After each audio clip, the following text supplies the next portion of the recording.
de lo que vamos a conversar con una persona que definitivamente conoce la situación y fue y se atrevió, estando allí en Venezuela, a ir a la Corte Penal Internacional. ¿Para qué? Para que nos dé el detalle de cómo es y qué consecuencias puede tener esta situación en lo que él está viviendo y lo que puede vivir el presidente de Venezuela. Ok, ¿y con quién estamos No, hablando vamos, entonces? vamos a esperar. Ya está Ah, casi, ya, estamos en la expectativa. Lo que quería es ya, ya, ya, no ya. decir hasta que se Ah, conecte, ok, porque si en Venezuela se va la luz, no tenemos conexión. o Sí. sí. No es el Y, caso de y, y, España, y, y no es el caso de pregunta, España que también tenemos otra pero está conexión. en Venezuela. Está ahorita en Venezuela, por eso Wow, es pero atrevido. has atrevido, porque Claro. tú sabes que quiere que hable en Sí, sí. Venezuela, ya Ya sabe. los que hablan en Venezuela los mandan a callar. Es correcto, Sí. O se tienen que ir. así es. Bueno, pero si quieres Ahí mientras lo tenemos. lo tenemos, Tenemos a ajá. don Walter Márquez, indiscutiblemente Aló, un líder de oposición. Estamos hablando del ex embajador de Venezuela en la India. Fíjate que tiene carrera diplomática, fue diputado, líder, líder Ok. socialista, fue amigo del presidente Chávez y nosotros queremos saber este recurso que introdujo ahora, en estos días, en la Corte Penal Internacional, Un las momentito, Carlos. consecuencias para el gobierno y sobre todo si se siente protegido, don Walter, en este momento, ¿por quién? ¿Por quién se siente protegido usted para hacer Que esta, lo ponga así. para hacer esta solicitud a la Corte Penal Internacional? Don Walter. un gran saludo para todos ustedes. Indudablemente que la pregunta que me has hecho sobre mi denuncia ante la Corte Penal Internacional es la segunda vez que personalmente voy a la Corte en La Haya y son varias las denuncias que hemos consignado vía online. La primera fue en enero del 2016 sobre la persecución y el crimen de deportación y desplazamiento forzoso de colombianos en la frontera en agosto del 2015. Luego, en el año 2017, consignamos otra denuncia sobre el crimen de exterminio por la privación de alimentos y medicinas contra venezolanos. Y en el año 2019, personalmente fui y consigné nuevos recaudos sobre el cierre de fronteras y la persecución de colombianos, la deportación forzosa, el desplazamiento forzoso de una gran cantidad de migrantes colombianos que están en Venezuela y que le vulneraron todos sus derechos, incluso destruyeron más de 200 viviendas, las cuales le colocaban R, revisar y D de demoler. Y el, recientemente, el 12 de septiembre, consigné ante la Oficina Pública de Defensa de las Víctimas y ante la oficina de la Secretaría de la Corte Penal Internacional, que se encarga de víctimas y reparaciones, dos recaudos de 24.500 víctimas que forman parte del RUT, el Registro Único de Damnificados de la Unidad de Gestión de Riesgo de Desastres de Colombia, en la que se individualizó cada uno de los afectados, de los agraviados, de las víctimas de la represión, de las detenciones arbitrarias, de los desplazamientos forzosos y deportaciones forzosas contra colombianos en la frontera colombo-venezolana, lo cual ameritó no solamente la denuncia hecha por mí en enero del 2016, sino que anteriormente el Procurador General de Colombia, Alejandro Ordóñez, el 1 de septiembre del 2015 pidió el encarcelamiento de Nicolás Maduro y el enjuiciamiento de él. Luego el propio presidente Iván Duque, siendo senador de la República y después como candidato presidencial, consignó nuevas denuncias contra Maduro, y el 27 de septiembre del 2018 consignaron 6 jefes de Estado y de Gobierno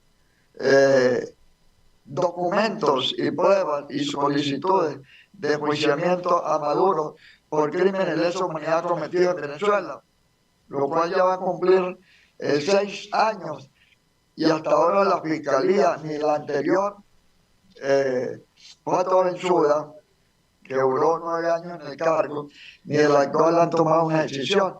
Si bien es cierto que Karim Khan, el fiscal que fue designado en junio del 2021, cerró el examen preliminar y abrió la investigación, ya hay un plazo razonable para que él decida, tomando en cuenta de que los hechos de Venezuela ocurrieron antes que acontecieran los sucesos de la guerra entre Rusia y Ucrania y la confrontación entre Hamas en Palestina e Israel. Todo esto fue posterior a los sucesos de Venezuela. Estamos en una etapa que esperamos que pronto haya una respuesta, mucho más cuando Maduro anunció en la campaña electoral presidencial de Venezuela que si no ganaba iba a haber un baño de sangre, y lo cumplió. Después de la campaña electoral en la que cometió un fraude contra la soberanía popular, él cumplió y hubo más de 23 muertos, más de 2.000 encarcelados, y se siguieron cometiendo crímenes de lesa humanidad. Por cierto que en Venezuela, en marzo del 2021, se cometieron crímenes de guerra en el Alto Apure, lo cual también tiene una importancia similar a los sucesos de Rusia y a los sucesos de Palestina. Pero, en otras palabras, ya hay fundamentos suficientes, fundamentos razonables para que se le dicte orden de captura o de comparecencia internacional en la Corte Penal Internacional Haya a Nicolás Maduro, tomando en cuenta el último informe de la Misión Internacional Independiente de Verificación de los Hechos del Consejo de Derechos Humanos de Naciones Unidas de la semana pasada, en que se ratifica los crímenes de lesa humanidad y la persecución política cometida antes, durante y después de las elecciones presidenciales en Venezuela, y la propia persecución contra Edmundo González Urrutia, presidente electo de Venezuela, y la principal líder de la oposición, María Corina Machado. En otras palabras, hay pruebas de sobra que obligan al fiscal de la Corte Penal a actuar, a ordenar la captura internacional de Nicolás Maduro y a proceder a su enjuiciamiento. Fíjate que nosotros estamos viendo allí que la Corte Penal Internacional puede juzgar a personas, a individuos. En el caso del tribunal, que los dos dependen, uno es independiente y el otro sí depende del sistema de la ONU, sí, es más a los países como tal. Usted lo introdujo en la parte individual, sí, en la parte personal. Le insisto, ¿algún temor de que Walter Márquez no tenga protección en el país? Mira, quiero aclarar 2 cosas. La Corte Penal juzga la responsabilidad penal individual, Correcto. de acuerdo al artículo 25 del Estatuto de Roma, pero también juzga la conducta de gobernante, artículo 27 del Estatuto de Roma, y la responsabilidad jerárquica como comandante en jefe de la Fuerza Armada Nacional, artículo 28 del Estatuto de Roma. Quien investiga la responsabilidad de los estados es la Corte Interamericana de Derechos Humanos del Sistema Interamericano de Derechos Humanos. Son dos responsabilidades diferentes, aunque en la Corte también quienes cometen los delitos por la grave violación de derechos humanos en la Corte Interamericana son los agentes del Estado, pero no juzgan la responsabilidad individual en la Comisión Interamericana de Derechos Humanos ni en la Corte Interamericana de Derechos Humanos. Allí es la responsabilidad del Estado venezolano, en el caso concreto nuestro. Y en la Corte Penal Internacional es la responsabilidad penal individual. En el caso particular mío, yo tengo muchos años en esta lucha, desde la propia masacre del Amparo a partir del 29 de octubre de 1988, y invoco siempre la protección divina. Yo no tengo temor para seguir luchando y avanzando en virtud de que siempre me hago eco de la verdad y de la justicia, y todas las pruebas que presento son investigadas y redactadas a partir de la propia víctima. Así que yo me siento muy tranquilo, muy en paz con mi conciencia y sin ningún temor. O sea, mi fortaleza es la verdad y la justicia divina y la justicia humana. No he tenido ningún inconveniente. Fui a La Haya, salí por Caracas, regresé por Caracas, estoy en la frontera, estoy en mi casa. Y bueno, la mayor protección es la de la divinidad.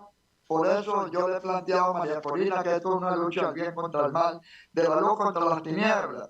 Nosotros elaboramos un proyecto de orar y votar, unidos por la fe.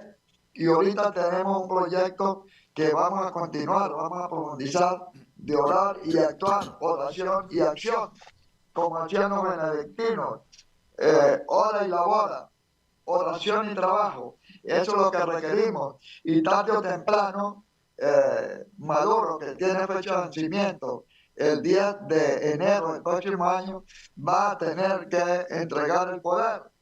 Él ha dicho que no se da ni por la buena ni por la mala, pero un amigo nuestro, Paciano Padrón, dijo, de por la buena depende de él, de por la mala depende de otras circunstancias. Todos los venezolanos queremos que todo se resuelva pacíficamente, diplomáticamente, políticamente, pero le corresponde a Maduro escoger el camino. Desde el punto de vista electoral es indiscutible la derrota. Los gobiernos piden que Maduro presente las actas, no las puede presentar, porque presentar las actas es presentar la prueba de su derrota y la prueba de su delito. Entonces no vamos a seguir insistiendo que Maduro presente lo que es contraproducente para él. Quien tiene que presentar las actas es Padrino López, que como ministro de la Defensa, él es el custodio del sobre número 1.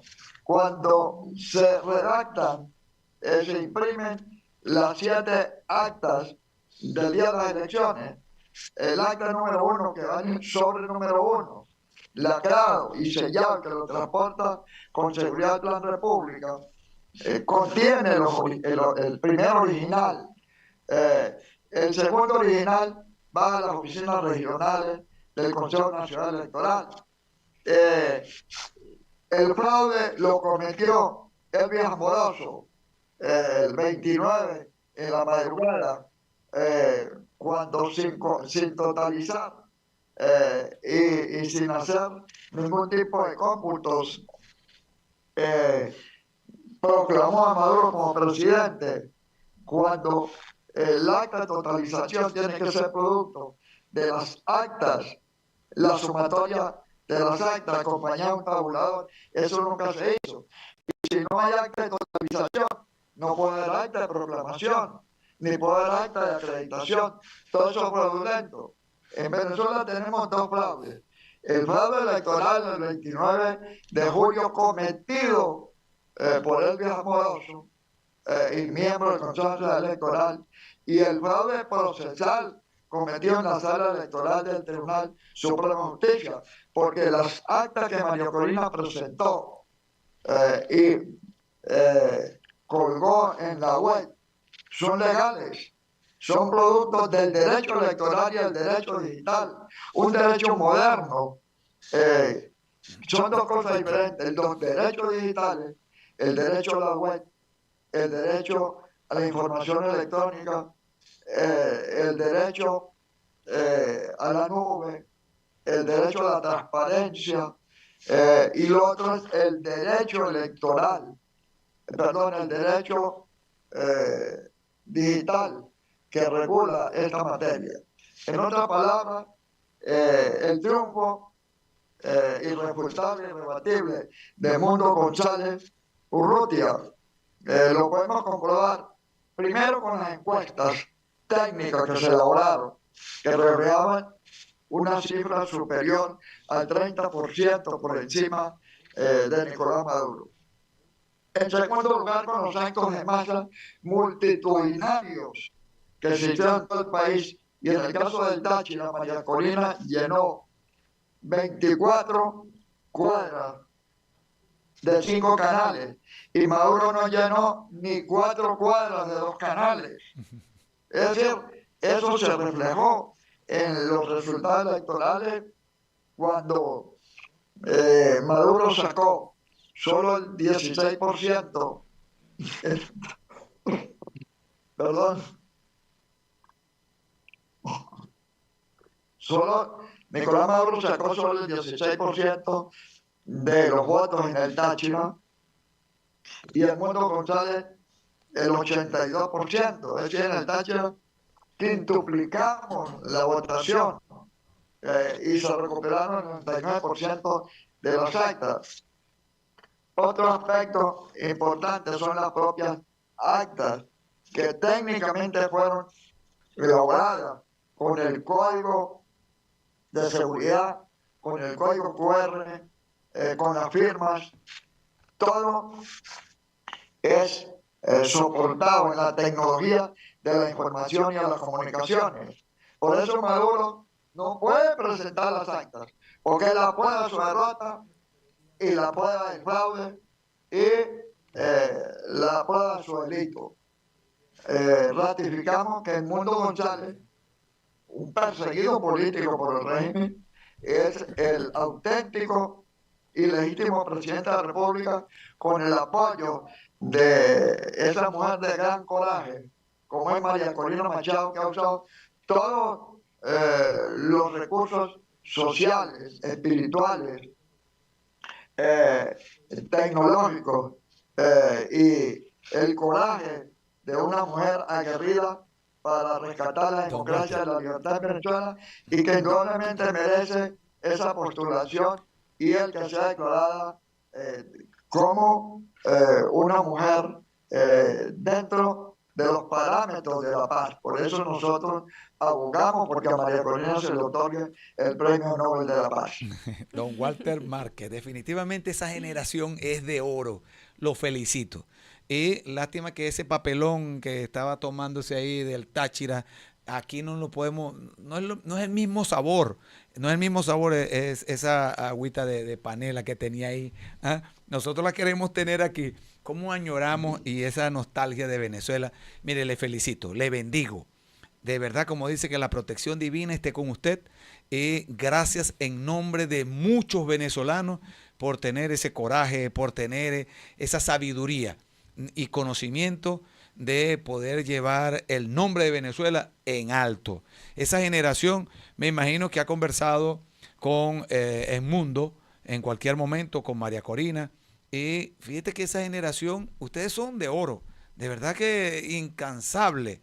Yo quiero que cierre esta entrevista, esta conversación, que sea usted quien nos dé aliento para este 10 de enero que se acerca, que yo creo que todavía no hemos perdido la esperanza, que es lo último que se pierde.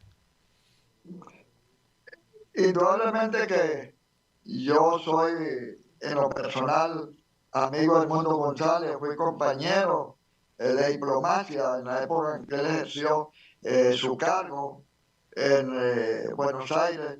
Yo fui embajador en la India. Con María Corina compartí el Parlamento y hemos compartido también en la campaña electoral una visión espiritual de la defensa de nuestro país, la cual ratificamos dentro de una agenda de varios puntos. El primero es profundizar la defensa espiritual de Venezuela. Segundo, ratificar el triunfo del mundo Gonzalo Urrutia. Tercero, impulsar el enjuiciamiento de Nicolás Maduro en la Corte Penal Internacional. Luego, es fundamental una transición pacífica y democrática el 10 de enero. Y por último, la reconstrucción del país.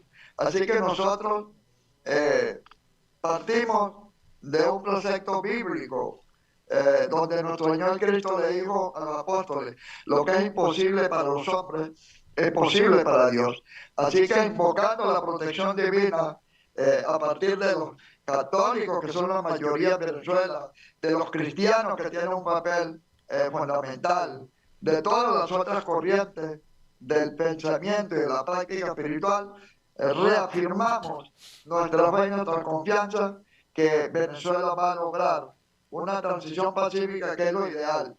Pero no estamos en capacidad de decir si va a ser pacífica o no, porque eso le corresponde a Dios en última instancia resolver lo que va a ocurrir en Venezuela, que esperamos que sea muy pronto, a partir de las pruebas contundentes que se tienen. Así que con fe, con convicción en el rescate, en memoria colectiva del pueblo venezolano, inspirado en el pensamiento del libertador Simón Bolívar, reafirmamos nuestra convicción de que pronto seremos un país libre y democrático plenamente.